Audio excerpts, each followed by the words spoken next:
It's Kate here from the Talk Skin Academy. I am very excited as we have just launched the Talk Skin Academy's podcast. I know, exciting times.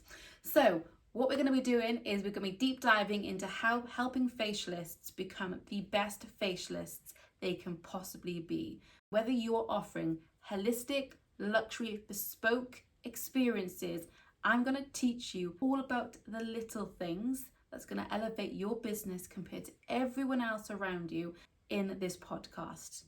So, I suppose to get to know me, I need to take you back almost 20 years because that's how long I've been in the spa and skin industry. I started when I left A-levels. I was horrific at school.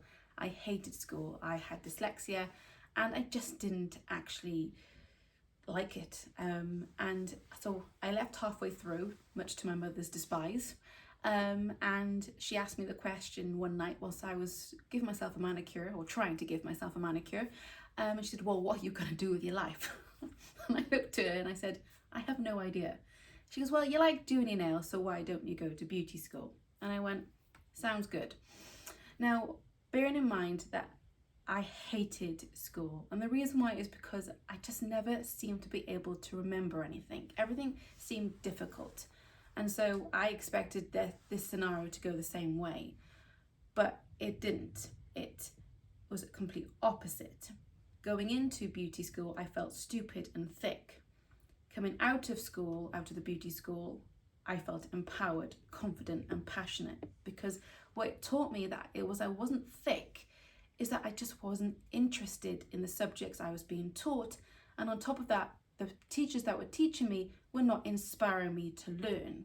But I had a completely different experience when I went to school to learn how to do facials and massage. I remember my first ever massage technique, kind of whole treatment, I have never forgotten. I remember picking up, and the next time I went to do the massage, I actually remembered it. And to this day, I still remember that feeling of thinking, maybe I'm not stupid. Maybe there is something to this girl.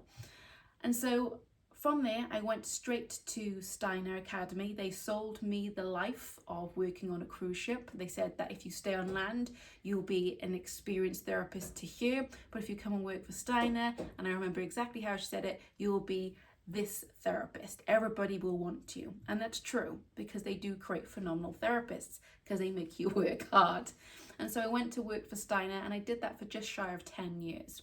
Once I left Steiner, I'd done everything I could. I did facials for 6 years of that time. I worked in the anothermia department, so basically what they called the money-making columns. And once I completed those two, I couldn't have gone any further. I was smashing my targets, I was doing really well, and I knew how to do all those things. But then the next challenge for me was to go into management. And so I went to Steiner and said I want management, and they give it to me. Where I spent 2 weeks in London learning how to be a manager, and then I spent a whole week in Miami being watched because I was going to go manage one of the Disney cruise ships. And at that point, I would have been the youngest ever starting manager to work and to manage one of the Disney cruise ships. So I was being watched, but luckily I passed, and I went and managed the Disney Dream for a contract. Unfortunately then, I say unfortunately, but love got in the way and I left the ships and I moved to Norway. Now the Norwegian story is quite funny because basically the spa that I ended up taking over and sorting out, I was not being very polite about it to a complete stranger at the bar in a Norwegian hotel.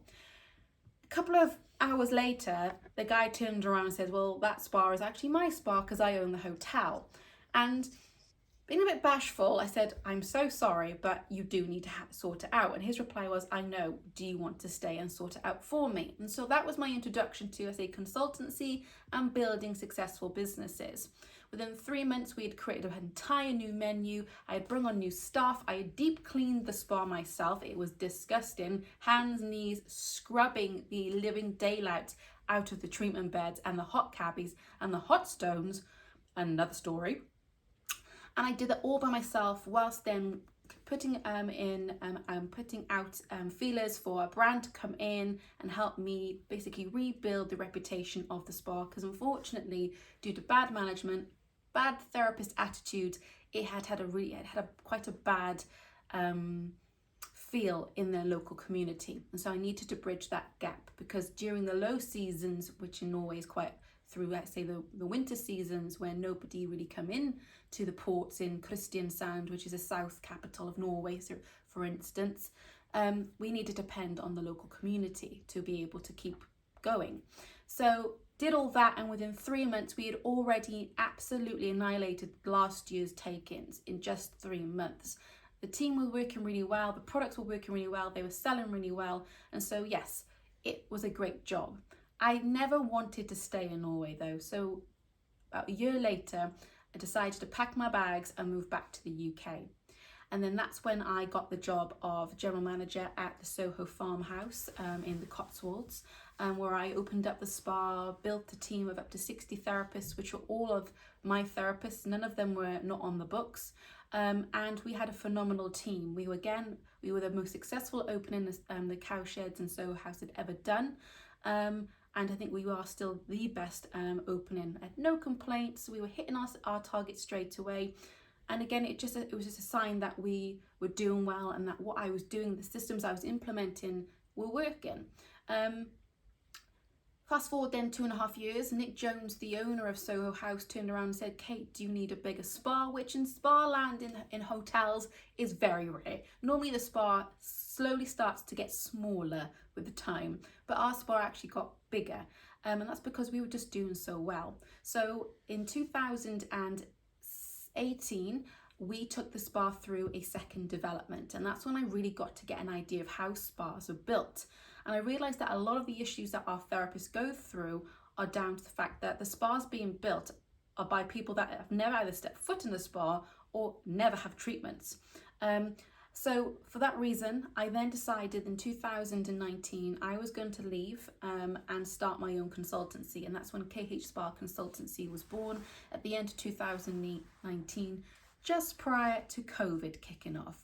I was really lucky because I got 3 clients off the bat, one down in Devon, one in Oxford and one up north, but unfortunately, just due to obviously COVID, they all disappeared overnight. And so I was landed with no job. Tesco's or North Sainsbury's didn't want me, so I had to look at another way of being able to look after myself and pay the bills. And that's when I started to work with a skincare brand that built its success off ambassadors.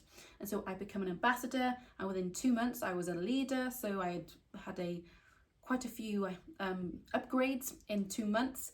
And how I always sold skincare when I was a therapist was always through education of understanding why the client's skin was doing what it was doing, and how certain ingredients and certain lifestyle choices could support that skin going forward. And that's what I started doing with this particular skincare brand.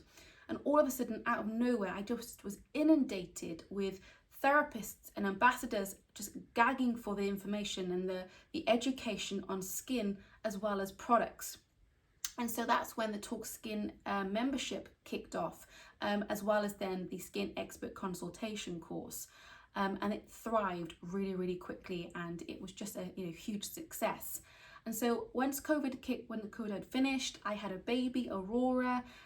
Me and Miles were working on building the consultancy. I realised that I missed working with therapists, and I realised that there's so many wonderful consultants out there building wonderful spas now, that actually the biggest issues that spas are facing at the moment is the fact that they can't actually get good, steady therapists inside the spas. And at the end of the day, therapists are the soul to a spa. Without good therapists, without passionate therapists, the spa will always just be a beautiful space. It will never be a home from home experience. And that's what we want when we go to a spa. We want to feel comfortable. We want to feel looked after. We want to feel that we're cared for. But unfortunately, you can't have that experience if the therapists that are working there are passionless, they are demotivated, their knowledge is not that great, and their treatment experiences are not that great either. So that was when in 2023, I decided that the Talk Skin Academy had to be created to help try to deal with the fact that therapists right now don't get a thorough education to be able to really give them the best opportunities to grow in such a phenomenal industry. I've spent 20 years fucking up. So whatever issues you've been through or are going through, I can tell you now for a fact, I've been through them too, and probably pretty badly as well. Because when I mess up, I mess up. Once I had 9 HR complaints against me in 1 month. So trust me, whatever your issues are, I've been through them. So please send me in your details, send me in your issues, your problems, your habits that you can't break, because I can tell you now, I have been there, I have done that, and I've probably written the script on how to do that, but also how to get out of it. So get in touch. Let this podcast be your place to come to for all things skin, facials, and elevation in your facial business.